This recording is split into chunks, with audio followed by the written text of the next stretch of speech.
BTB listeners, thank you so much for checking out today's episode. Listen, if this episode inspires you, do me a favor, take 5 seconds to shoot me a like and subscribe to the podcast.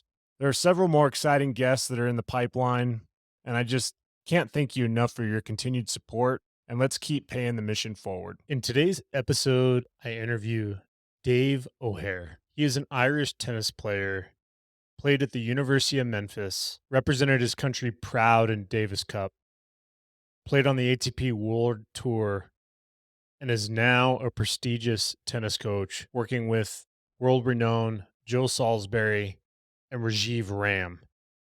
He's a 3-time Grand Slam tennis coach.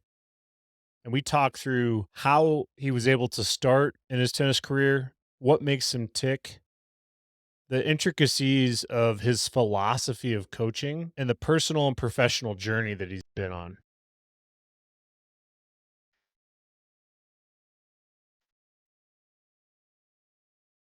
Welcome to the BTB Project, designed to empower listeners to identify their why and to live their best lives no matter the circumstances. My name is Kollman Gearheart, a former athlete and motivational coach. I've had the opportunity to inspire thousands through my story and help accomplish what they are built to be. You'll be encouraged by each and every episode, and let's get into it.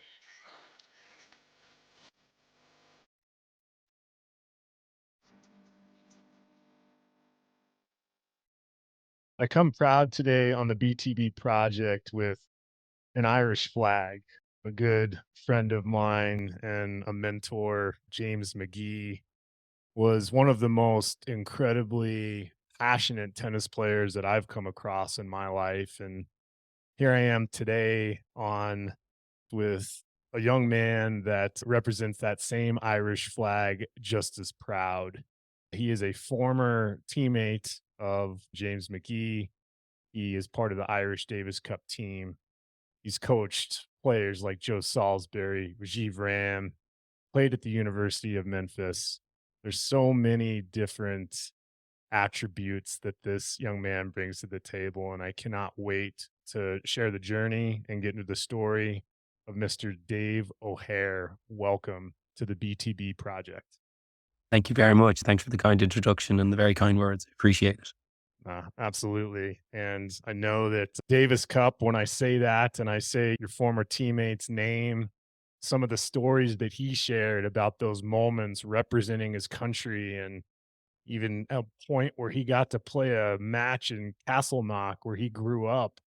Just some unbelievable, memorable moments. And I know that you guys have crossed paths and you're a few years younger, but I'd love for you to start, Dave, with what does Davis Cup tennis mean to you? And what is it like representing your country at the highest level? It's hugely special. Obviously, we're about to embark now on the first time hosting such a high level match. We actually host Austria on February 3rd and 4th next year. So this is a World Group 1 playoff for us, which is the first time we've hosted a tie in 9 years, but I think it's been at least 40 years since we've been in a position to be at a World Group 1 playoff. At least the first time we've hosted a tie of this caliber in 40 plus years in Ireland, and get really excited at possibility of having just got released there the other day. We're going to have potentially up to 4,000 people. Wow. It's going to be held at Limerick, which is one of the big sporty universities here. So yeah, all excitement. You'll have to excuse my voice. I'm just fresh off a couple hours practice with the boys over the past few days. So I've been shouting and roaring and encouraging and being out in the court myself quite a bit.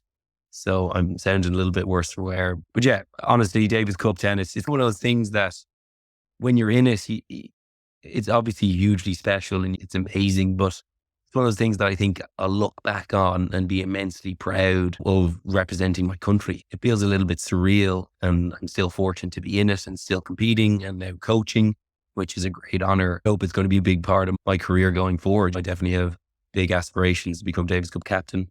And I think that's going to be a nice little segue for me into helping Irish tennis, into helping juniors, into just building great people, sharing my story, what tennis means to me and the perspective I've maybe gained, and just the journey, just everything that tennis has taught me through the ups and downs and the perspective that I now have. I know I'm very fortunate to be in the position that I'm in, to be healthy And when you look across at what's happening across the world, I think as tennis players, it's so easy to go very insular and very into your own head and worry about a couple ground strokes and a first serve percentage and you name it. Whereas I'm just really feel best to be in the position that I'm doing and following a dream, playing a sport I love. I know not many people just say that. It really means a lot to yeah, sing the Irish national anthem and looking forward to, I've only had the pleasure of playing a home tie once. So that was over 9 years ago, last time we hosted. So to get that opportunity again and to showcase all that I've learned, albeit that I'm not actively playing, and to have a coaching role for the tie ahead is meant to be pride. I know my family are so proud of all that I achieved. And it's like when you see that and how proud even just your mum and dad are, it's quite touching actually. It's really special to get acknowledged. I suppose you just crack on with all the hard hours and it's all coming to fruition to play against world-class opponents in Austria, potential playing against Dominic Thiem and many other top players. To do that on home soil is going to be a real special occasion for the Irish guys. Yeah, it's beautifully said. And I love what you say about family, country, what this all means to you. And it's neat because as I'm connecting some of the dots of how I'm sitting here in United States in Colorado, and I help a local high school here of where my son goes to school. He's not a tennis player. He's a big cross country track star, very highly recruited, much different than my tennis journey. But Fantastic. here I am at tennis practice a couple years ago, and a gentleman by the name of Oliver Maric shows up to our practice, and he was one of the premier Austrian doubles players back in the day. And Yeah, yeah, uh, yeah. has some ties to a family here in Colorado that he comes out and visits, and was able to help out our high school team, and just understanding his path and knowing some of the path that you've had as a coach, helping some of these premier double specialists. And then just a second ago when we were chatting before we hopped on, Dave McPherson, being able to talk with him about his journey with the Bryan brothers, and then how much Davis Cup means to a guy like Bob Bryan, who's now the Davis Cup captain. There's so many different pieces to this, to where Davis Cup to me, and please don't apologize for not having much of a voice, because man, when I'm watching these ties and watching the crowd, watching the emotion that goes into this, it is a tennis environment that is virtually impossible to replicate. So Yeah, I just would love for you to talk to the listeners about, when it comes to the biggest matches that you've been able to be a part of. And it's a unique situation because you've done it as a player and now you're doing it more as a coach. What yeah. makes you more nervous when you're out there trying to hit a forehand with 4,000 people screaming, or you sitting watching one of your players hit a forehand and you're screaming? It's always tougher on the side of the court. It is so tough. I guess that's my day to day with Joe and Rajiv. You take in sudden death juices, you take match tie breaks. It's always easier, I feel, playing. The guys always look cool as a cucumber. And that's like one of my big things. I always want to try and symbolize calmness and clarity and confidence and reassure the guys if there's any sort of tension in the match. They look over, they don't see any anxiety in me. And so I'm always very cognizant of being quite, still and calm and just, try and exude confidence in them and reassure them and congratulate them and support them in any way that I can. I'm always one to be first off my feet. And I have to say, it was really college tennis that ignited this passion for me. And that's maybe what makes Davis Cup so special. However, that said, it's a shame that it's only 2-3 matches we play a year. I think my level and my aspirations within tennis really ramped up as soon as I got to the team environment over at the University of Memphis. Being able to play for a team, to play for a program, to play for a coach. My coach was an absolute gentleman and huge influence on my life and in the person that I am today. So playing for him was a great honor. And then my last 2 years, I was fortunate enough to represent the team and become captain. And that not forced me, but motivated me to try and lead by example, try and do the right things, try and be a great teammate. And I guess it was always funny. I always found that so easy to be a world-class teammate. And then as a player, as a pro, those same motives were always so tough. To be your own best friend out in the court was always such a challenge. To be that anchor or that support for yourself, these negative self-thoughts or these demoralizing beliefs that you have about yourself or your ability or your level it was a great challenge as a pro to try and overcome those things. Mm. And it was maybe a little bit too late in my career that I finally, maybe this is going to be a large topic about we talk about today, is maybe compassion. Having that compassion for myself. I don't need to have any sort of emotion related to the past and frustration or anxiety. And we know that's an emotion related to the future. Just really trying to stay present and think what's actually going to give me the best chance to perform well. And that's one of the big cues that we try and talk about with the guys. Generally try and separate the tennis from the performer. And on the match day, we really try and emphasize the performer because that's generally everything that we can control. And they're the roles that each of the guys have within the team to create that synergy, which we really pride ourselves in believing that that's what separates us, I think. Right. It's very difficult to have such sustained success. Obviously, Dave McPherson can attest to this and all that he's achieved with things. But in the same breath, we consider the relationship that the boys have built and the hardships that we faced, particularly in this past year. A lot of results didn't really go our way. We have to have good transparency and open and honest communication. It's not always the next match that's going to be the good one, but double downing on the relationship and committing to one another. And I think this year is a real testament and showcase to that partnership and strength in the manner in which we finished that year, winning a third consecutive US Open, going undefeated again at the World Tour Finals, which 2 years running is an amazing achievement. And to see those guys and for us as a wider team to have these accolades, to consider myself a multiple time Grand Slamming winning coach, it's surreal. It's something that I never thought and I never thought an adjective I could add to David O'Hare, multiple Grand Slam winning coach. So it really, these moments that they're fleeting, they're so special, and yeah, they make you hungry for more. I love it. The compassion piece that you talk about, everything that you've shared to this point, it resonates through you. It's part of what makes you tick. And I'm just curious of where that came from because everything that I've learned from James and Ireland and what family meant to him growing up, there was a lot of support in tennis, whether it's singles or doubles or being a part of team. There's so many other people that are involved to make things happen. And I just would Absolutely. love to hear from your point of view, Dave, when it comes to your upbringing, what makes you tick, your why. How did this whole game of tennis come about for you? And how did I you guess start that's developing some of the characteristic traits that you use today as a coach? a great question. I think there's obviously so many factors to consider, but I'm the youngest of four. I grew up with two older brothers and my sister's the eldest. So I had perfect. Mum would have taken me out. I would have been dragging the racket behind me. And while my siblings were getting lessons, mum would have been out there feeding balls. So mum would have played her whole life, grown up and had a few lessons and really enjoyed the game. So that was the very early start. And it quickly, I guess, showcased a little bit of talent. But I often do think that my career is a great sign of resilience or persistence because it's not glamorous. I stumbled over all the obstacles and just managed to find a way to be where I am today.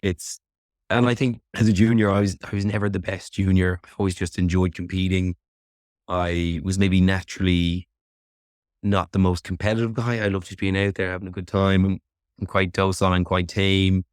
And there was something in me though, when I was playing football that sometimes it was like disappointing that it wasn't me. I could have played a great game and could have let in two bad goals. And there was something about just having the onus and winning and losing for by myself. Mhm. Sampras and Guga Curtin and Federer are all big role models of a one-handed backhand. So just trying to play that way and emulate those guys was always fun. The winning was secondary to me. That's where my time at Memphis then became like winning for someone else or being a part of a double team or a college team or a Davis Cup team. That's really what pushed my boundaries Mm, to become the best version of myself, the best player and the best leader. My career wasn't fortunate enough. Huge support from mum and dad and from the family. Tennis in Ireland is obviously it's a little bit down the totem pole. It's not well funded. It's not well supported. yeah. We do the best that we can, what we have, and we're superior in many ways to a lot of other countries, but with no real top players ever coming from Ireland. It's definitely a road less traveled. I could quickly draw a great comparison between Joe Salisbury and I's career. We were teammates at Memphis together, roommates our freshman year, played all 4 years together Awesome. and turned professional together. And you look at Joe, and there was no difference. No one knew then that he was going to be world number one, multiple Grand Slam champ, and just the support that he had from the LTA and even from his peers enabled him to believe, dared him to dream that he could be that one day. And I think there's maybe something within Irish culture, this modesty, I don't know. It's just too bold to come out and say, I want to be a top 50 singles player or doubles player or it's almost like taboo to say that. I joke with even a few past Davis Cup players and good friends of mine. Oftentimes when you landed back from a trip, you're back in Dublin, you're getting the taxi back home and the old boy up front is like, so what do you do? And he quickly get old. He goes out to say, I'm a tennis player. Because what? You're a tennis player? When will you get a real job? So Yeah, you then just, I'm just this and that. So you'd actually, just to save the chat, you'd just be like, oh, I'm just in accounting or I'm this and that. I see. It's a strange dynamic, but I do think that mindset within Ireland is actually changing a little bit. And I think it's actually starting with the rugby boys. We obviously had somewhat a disappointing Rugby World Cup, having been the number one ranked team and playing a couple of great games, and we came up a little bit short against a very experienced New Zealand side with arguably the best, richest rugby history in the game. And they showed their canniness, their ability to grind out the win. But it is changing. I think that mentality. I think it's now okay to be bold, to say, no, I can dare to dream, actually, and no one's gonna box me in. And even as a player, I felt like when I got to Memphis, I was able to like recreate myself. No one knew me. I could be the person that I want to be. I didn't have a few maybe negative voices in my life and just, I guess, kids in their 15, 16, 17, when they beat you before, they're quite rash and rude and they belittle you and they try and manhandle you. And I wasn't maybe the most naturally self-confident guy. And here I was getting clean slate. That meant no one knew the bad losses. No one knew the bad matches. Here is me just getting the complete chance to give it over again. And I always found that I played my best stuff outside of art and Ah, have great results. And then I get back and then these shackles or the perception of the player who I was came back. interesting. So that limiting belief, Yes. I was a fraction of the player in Ireland at a younger age than I was abroad because I didn't have these projections that other people place on you and your level. That was just part of growing up and maturing is not listening to those voices and building the evidence in your favor for you to feel like you belong. Yeah, the fantastic parallel that I think of when you shared that was when I was able to sit down and talk with Jeff Salzenstein and we walked through his 1996 match at the US Open against Michael Chang in the second round. And he had won the first set. And after the first set, he looked up into the crowd and his family was there. And he had this big grin on his face. But he said in that moment, Dave, that the match was lost. Even though he won the first set, he basically Yeah. had these limiting beliefs in his mind that he was capable of taking a set off of Chang, but he never thought that he was able to beat Chang. And that's when he lost the next 3 sets and the match was over. And I share that because this limiting belief topic and how you've experienced it as a player, how you're helping other players not experience it as a coach is something that I come across too all the time. And it's very challenging to do anything in life Yeah. unless you have the ability to visualize it, to believe it, to say it, to speak it into truth, into it actually happening. And in order to be in that type of mindset, you have to have an alignment. You have to have a belief. You have to be encouraged. And it's just really interesting how limiting beliefs are in each and every one of us. I'd love for you to maybe speak to when it comes to some of the players that you have now and whether they're winning a grand slam or competing their tails off for their country in Davis Cup. When a limiting belief enters their mind as a coach, what do you do to help them work through that? The amazing thing and being privy to these conversations, because that's it. We're all human beings, right? We all have these insecurities. And regardless of numbers beside your name, single digits, three, it's still the same. The guys can still have these expectations and these, yeah, it sometimes even experience isn't even enough that, that they've won these things. Sometimes limiting beliefs can be so strong that they still feel shackled and they feel still they can't perform.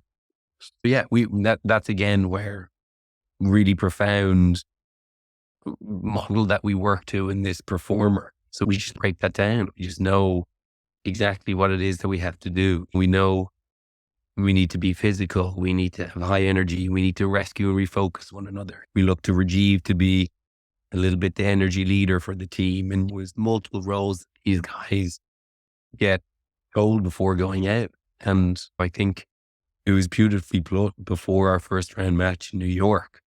And it was, this is our court. This is our tournament. And that was the message. And really from that first ball that we hit in that first round match, synergy kicked right back in. There's definitely something to be said for, I'm not quite sure if it's a location bias or there's just this ability to play well in certain places because of past memories. And that just kicked right into gear and the guys felt comfortable and at home. And it was no big deal to just try and keep that streak running. Hmm. And it's much the same. The guys at this stage have faced, there's no substitute for experience. They've faced all these adversities. They've come back from sets in slam finals. They've won in straight sets. They've experienced all these emotions. And it was like, boys, the people that you're playing today don't have that in their locker. Mm. That's ours. We have to cling to that. That's our advantage. Let's use it today. And that was the message from our home that you've been here before. You've conquered those emotions. And today's going to be your day again. Fill them with that belief for themselves that they can go there and do that. Ah, And it that's pumps me generally up, the, man. I love it. well, To yeah. have you come over here into my corner, man, and as I'm working my 9 to 5, just like, "Come on, Kollman, you You got can this, do this. man. I told you I Believe." was a good teammate. I think what I love about what you just said is you said "we." At the US Open, you weren't playing, but you're part of a group of guys Absolutely. that you're leading, Yeah. and you guys are all in it together. And when I'm coaching and my players are out there, we're all in this together. And I think it's really cool how you frame that. And then secondly, it goes back to how simple it is to instill belief. We can complicate this game, we can complicate life, we can create a lot of noise in our heads. And being able to cut through that with just simple, concise logic and reasoning of belief allows us to really accomplish anything we put our mind to. I want to touch back on your time at Memphis because obviously you got to play with Joe. You guys got up to what, 3 in the nation at one point in your career at Memphis. But also think is really fascinating is you are a true student athlete, man. All academic is all over your bio. Yes. How in the world did you manage coming from another country, coming to the States, and being a student athlete all at the same time? Yeah, I think it's one of those brave decisions, like as a pretty clueless 18-year-old to jump on a couple flights, 9, 10 hours from home, not knowing a single person. I can't say I'd openly get up and do that again in the morning. But Mm. again, there was just something so refreshing about that new start. And that's really where my tennis bloomed. Have amazing facilities and teammates. And that was a massive springboard in my career to have had coaches watch more or less every single stroke in matches, in practice, constantly learning and growing. So yeah, it's funny again, talk about the stumbling at Memphis. When I arrived at Memphis, I started playing 1 and 2 in singles, and I think both people progressed and actually advanced in their Thrown ranking. into the fire, man. Yeah. And mine actually, I played one all my, but I played every single position. We tried something out. I think it was like my junior year. We split Joe and I to see if we could spread the wealth, and I played three, but I played every position. I got such a well-rounded college experience. I played matches at 1, I played matches at 6, played right the way top to bottom. And that's where I come back to that failure and persistence and just rolling with the punches a lot and just stumbling over these obstacles. And even closer towards my graduation, I really had a fantastic first Davis Cup experience, which I think looking back in it was the most pivotal moment in my life. And I was fortunate enough to have another opportunity only weeks later to reaffirm that belief. I got picked for a tie in 2014. We were playing Belarus away. This was one of the occasions that James McGee was injured, Sam Barry was injured. That's why I got a last minute call up. We were pretty bare on the ground, didn't have much experience in the team. I played with James Kluski, who we talked about before jumping on. And James would have been a big mentor. He would have been the one guy that I looked to that had taken this journey and this road to become a top 100 doubles player. He got inside 150 for sure. I'm not 100% on his ranking. So he would have been a big pioneer and someone that I could have learned from his failures and brushed shoulders with. But long story short, we played against Max Mirny in Belarus. Obviously, Max, top 20 in singles, #1 in doubles, Yeah. Olympic gold medals, you name it. Big He's serve, maybe. big serve. He's got it. And I'm a decent height guy. I'm not massive, but I'm 6'4" and decent frame. Kluski's 6'6". Max is probably similar height to me, but shoulders are twice. He's huge. And then Alexander Puri is like 6'8", 6'9". So I was a little midget on the court is what it felt like. But I played a match of my life, played unbelievable match. We lost in 5. I had match point in the 4th set tiebreak. I missed a return by about this long. And if I can boil down all the points I played in my career, that's the one point I wish I had back because it would have been such an amazing upset. I was on the cusp of, on my debut, beating Max on home soil. Would have been amazing. Would have been amazing for me. It still ended up being amazing for me, but to have been able to get over the line there and then would have been, if there's one match I think I could have back or one point I could have back or another go at that return, it would be that specific point. Ah, you're good. No, Max Mirny, it's funny you bring that up because a name you might know, I'm 39, but he's a few years younger than me, Kellen D'Amico. He was a junior Wimbledon champion, played at Yeah. University of Texas, and when he won junior Wimbledon with his partner Nate Schnug, who went to the University of Georgia, their prize was a quali into the US Open, and in the first round of the US Open, they played Max Mirny. I don't remember who his partner was at the time, but Yeah. Kellen told me many times he grew up here in Colorado with me, had him on the podcast a while back, and he just told me about those same shoulders that he had to experience, and Yeah. I just think that's awesome that you were right Yeah. So there, that, and in that moment, what do you think would have allowed you to close out that match? Do you think some of the limiting beliefs that you had in your home country was holding you back a little bit, or was he just playing I don't think energy with so. you? Actually, I think that was, I can hold my head up high and I can be proud. I don't think I choked. Mm, I don't think the occasion got to me. Like when you talk about being in the flow state or being in the zone, I think that was one of those days for me. And their willingness to stay around and be competitive, I think it's almost the greatest respect that they didn't fall over for us, that they had to fight hard and we had to push them hard. And we ended up losing 6-3 or 6-4 in the fifth. Still, it was still an epic first experience. The next occasion, like, got a wild card. Joe and I got a wild card to play the Prime Brothers at Memphis, wow. and had a really positive experience. So here we are, two seniors, great big home crowd, loving the atmosphere. All racket club members where we trained was where the or there was, I think it was a 500 when we played it, but where the event was.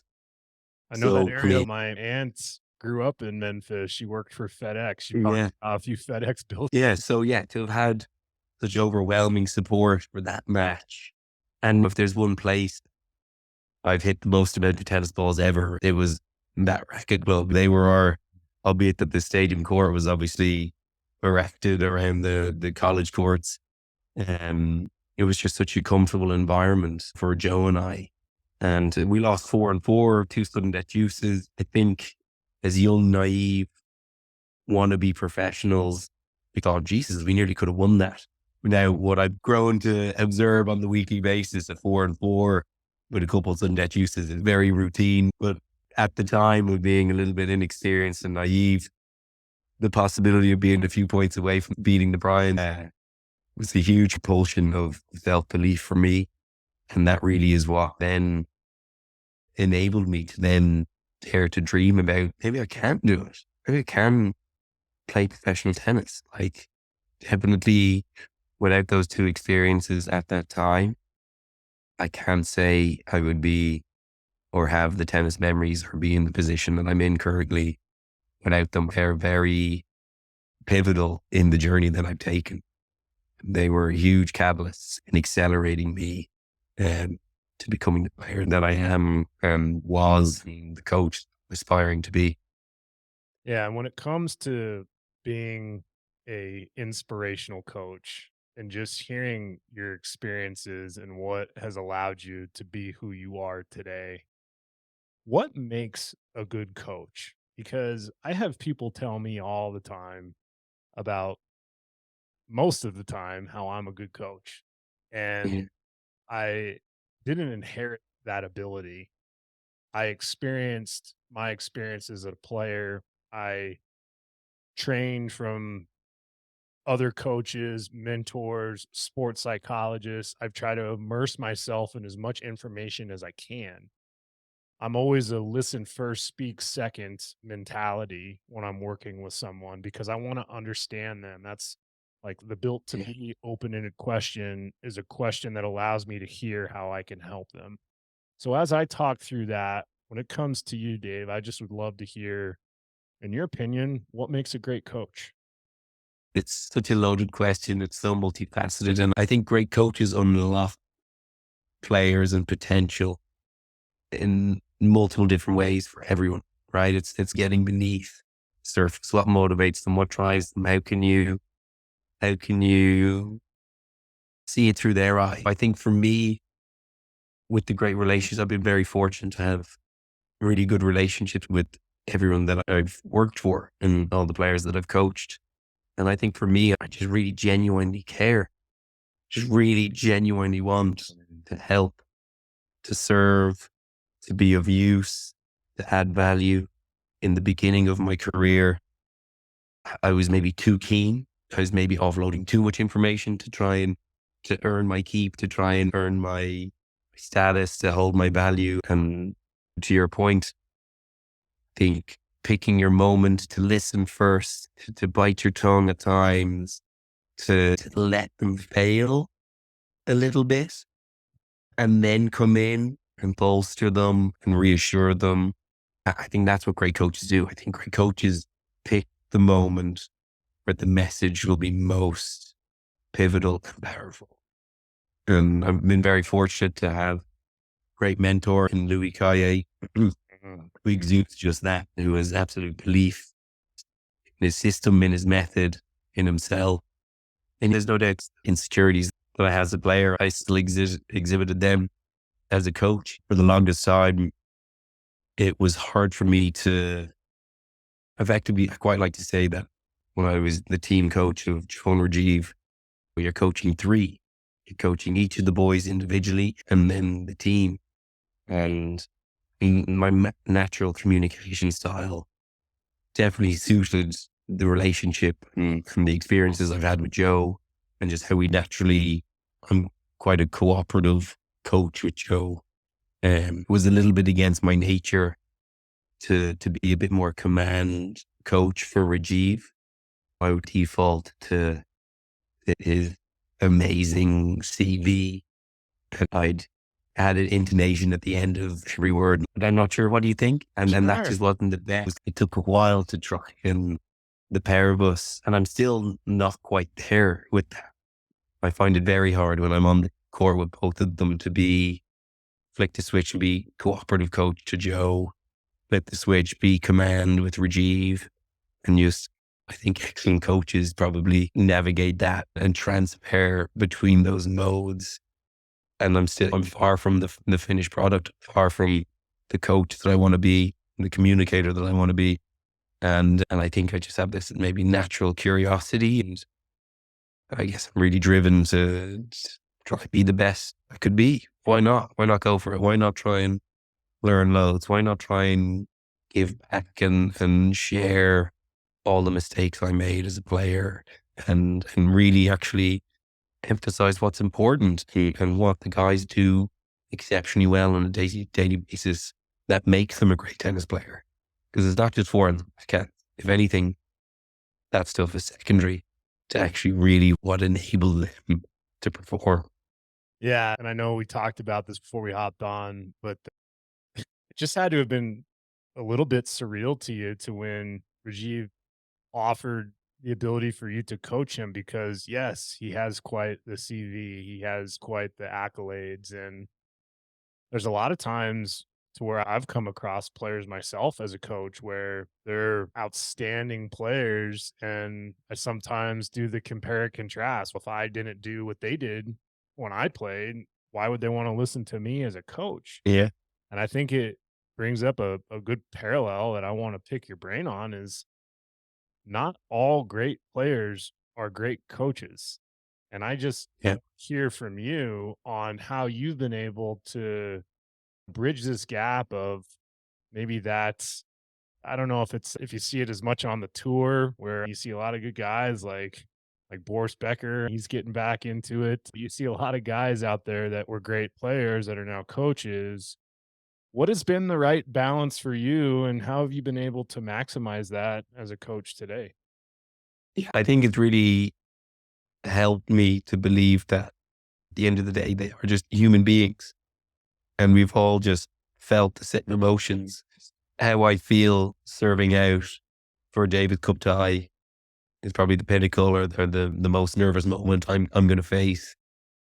It's probably exactly how they feel when they're serving out for their third consecutive US Open title or whatever match. And I think the perspective I've gained from maybe stepping and relinquishing that professional identity, I think it was a tough transition. I think a lot of tennis players, so much your identity and in your person and your being, that to then no longer be Dave the tennis player and to just be Dave is quite a tough transition.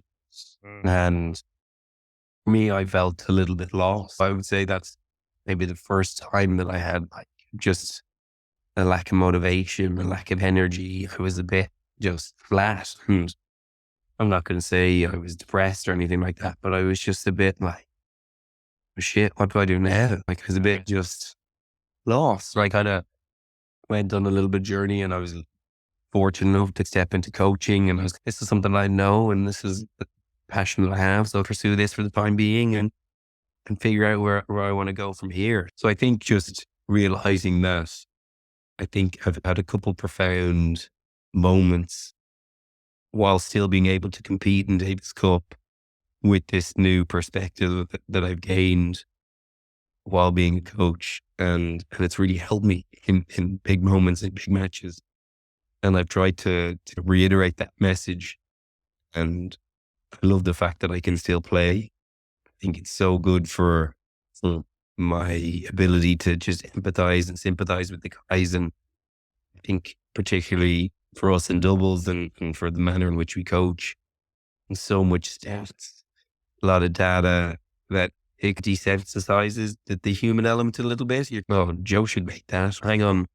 Like, it is actually 30 all, 5 all in the third set here in semis of the US Open.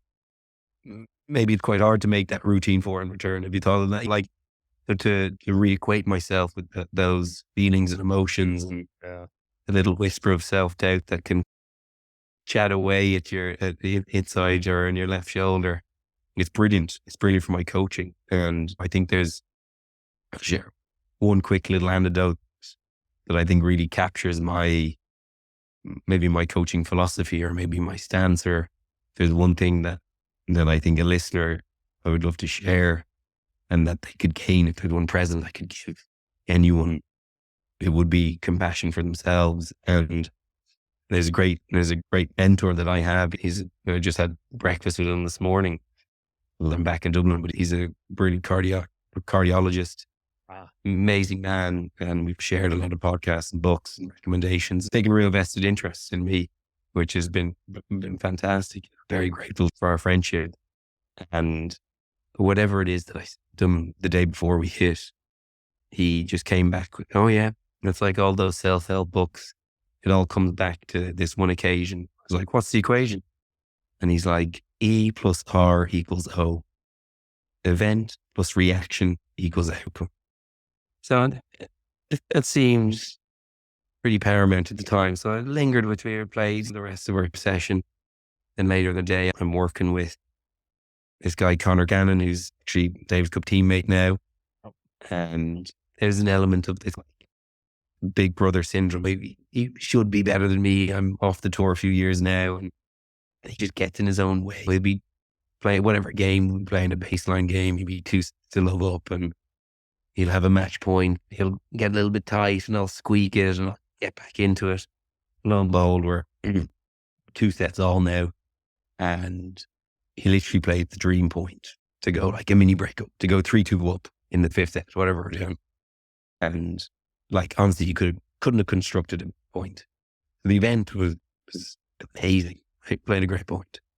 But the reaction was like rooted in like frustration, because it had gone to a 5th set, and he felt that so it wasn't like a joyous. Yeah, he didn't celebrate that moment. It wasn't like an actual positive reaffirming, come on. Right. It was more tone of, come on, what's going on here? Like, how am I still playing in the 5th set? I can't move down the other end, and here we are. So sure enough, how do the next few points look for poor old Conor Gannon? Horrendous. And it just was one of those light bulb moments for me.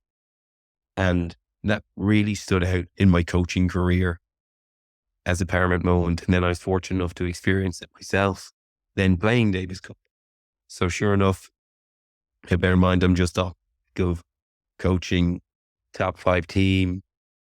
I haven't played Davis Cup for a few years. I'd been injured. I finally got called back into the team, playing doubles. I'm not playing much tennis, not training really that much. I'm facilitating practice with the guys, but not a huge amount. And we're in like World Group 3. This is 3-4 years ago. Yeah. And we're in the playoff match against Georgia. Win the first set. All going well, playing good, feeling good. Myself and Simon are on court together, Simon Carr. Yeah. Get the break to go 3-2 up in the second set. Here I sit down at the change of ends. Big king of numbers, double head on me. Like, all right, so I know the formula. I got this. We'll do this. We'll consolidate the break here and keep cracking on. And good first for sure. A lot of first serves. So then missed my first serve. I missed a volley. Okay, so yeah, big margins, low body, whatever. So guide my serve, miss it a bit long. Second serve, Simon misses. They hit a good return. Simon misses a lot, whatever. So as a player, this moment in time, hey, man, what are you thinking? Like, you've just invited them back into the match. You've done exactly what you said you wouldn't do. And I hit another first serve, missed it. But that was the first one that I was actually like remained objective on. That was the first one that actually felt good. So in that moment, actually being objective and actually being like, oh, that was a good first serve. Okay, I missed it. But how do I then feel stepping up? So the event was missed by serve. My reaction was good. That was a good one. Felt good. So then how do I feel stepping up to my second serve? Actually quite good. Good second serve, 15-30. Good first serve, or 30 all. Good for serve, 40-30. Good for serve. Just like that. I managed to do it when it mattered most. And that's like maybe the biggest spiritual growth I've ever had. And it took that little hardship in that moment and to reframe it and to be like, actually, that was a good serve. And it's as simple as if there are tennis players listening to this podcast, Yeah. it's like, okay, to you, listener, what is the difference between a mistake and an error? Or are the two terms interchangeable? If I have my definition, for me, a mistake is misexecution and an error is a shot selection. And I think it's subtle, but there's a huge shift in mindset. If you can, oh, actually, that was a mistake. Like that was the right shot to take off. Just misexecuted. That's okay. And you can learn a lot from that error then or that mistake. So it affords you a big opportunity to learn. So you can learn time and time again by categorizing these moments on the tennis court. Yeah. And I think that maybe a quick fire way to enhance, accelerate your learning. What I'm often saying is your mindset is either you're losing or you're learning. And if Yeah. you're learning, both take energy, but how you channel the energy, how you're framing the energy, that equation that you shared, what a powerful holistic way to look at best way of channeling energy to produce the outcome that you want to produce. And it makes me reflect because I see this unbelievable resume you have. I know that you talked about your player and his resume and how intimidating it was for you as a coach, but I'm just curious. I know you said being an Irish tennis player is tough, maybe sharing those stories to people around town who ask what you do for a living, but what if you had to go back and take up this opportunity that you might have had back in the day and actually run with it? And that is going to play soccer for Manchester United. How would have that worked out for you, man? I do. I hope that when I die and I get to heaven or whatever, I get to see maybe there's like film of like potential different paths that I could have taken. Because I would love to have seen what it would have been like. Funny because at the time when we got trials of United, I was actually playing in goal, and but it just wasn't enough activity for me. It Ah, wasn't enough excitement and engagement. Looking back, I think I made a brilliant goalkeeper. Maybe I should have. no, that's awesome. There's just so many cool nuggets about your journey with that. And then knowing that you got to hit some balls with the great Justine Henin Hardin. I Yeah. so disappointed that she didn't play a little bit longer, but I'm curious, what was it like for you to be on the receiving end of that one-handed backhand? Yeah, it was brilliant. That was a big highlight of my junior career. I think I did that just after a bad wrist injury, and I had this pent up energy and passion to try and go out and experience the tour and see what it was like. So when I finally finished equivalent or SATs or leaving cert, I took a year out, went and based myself at Justine Henin and played a few futures, and that was a stepping stone to get the college offers that I got. But brilliant to talk about the setup. Mm. Yeah, it's brilliant to be in her presence. Good coach, fantastic. Actually blanking on his name right now. He's an Argentinian guy, Carlos. He was absolutely brilliant, Yeah, and he Carlos just had a great Rodriguez. bunch of.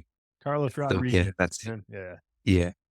So there was I had a good Irish friend that was training at the academy, a guy called John Morrissey, who actually went on to play at Stanford then. Yeah. Yeah. So he was the reason why I chose Belgium and Limlet to get base myself out of for 4 or 5 great months to really lean into being a professional player before going to college. And it was a great decision, actually. And I think I was one of the last few that was able to do it. I think you're not able to take a year out between completing your SATs before enrolling in college. So I definitely benefited from that year out and maturing. And it really set me up, to be an adult in Memphis. Yeah. And that leads me to one last question, Dave. The success that you've had as a coach is unprecedented. And obviously what you're doing representing your country, what you've done as a player, your journey, incredibly inspirational. But when it's all said and done, here you are getting later into your 30s and you have an opportunity to go back. And let's say you get to go back to that 16, 17-year-old Dave O'Hare that's coming up in the ranks and trying to navigate this Irish tennis scene and accomplish your Yeah. goals. I just would love for you to share with the listeners if you had a chance to go back to that 16, 17-year-old self, what advice would you give them knowing what you know now? I'd totally say just run your own race. I think I was all too quick to compare where I was, who I was. And I think it's so important, as they say, comparison is the thief of joy.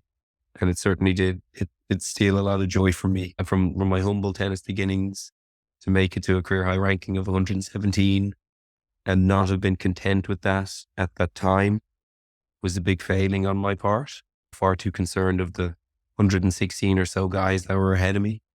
And instead of just really taking the time to be grateful for the journey that I've been on to date. And I think, yeah, I would go back and tell like, trust the process, believe in yourself, and try and have some compassion for yourself. And I think that would suit him really well as he would go forward in his career. Yeah, and I find it unbelievably fascinating that you talked about struggling with comparison and now how you're leading with compassion as a coach. It doesn't get more powerful than that, Dave. So I cannot thank you enough for taking some time after yelling with your mates there in Ireland and spending a few moments of your journey on this experience and time with me on the BTB project. Thank you. My pleasure. Thank you so much for the invite and really love what you're doing and looking forward to tuning in to the coming episodes. Appreciate you. What an incredible journey we just went on listening to Dave O'Hare's story. There's so many nuggets to take away from how he was raised in Ireland to what he's achieving on the ATP World Tour. Listen, if this episode inspired you, do me a favor, like and subscribe to the BTB project. Better yet, share it with a family member, colleague, or friend, and let them know why Dave's story impacted you. As we pay the mission forward, it continues to impact lives. And these storytelling moments are moments that are paid forward far and beyond anything that we can imagine. I'm truly humbled to be a part of this journey with you, and I appreciate your support along the way. As always, I'm proud of each and every one of you. And until next time, take care. You're told I'll be your heart, temptation.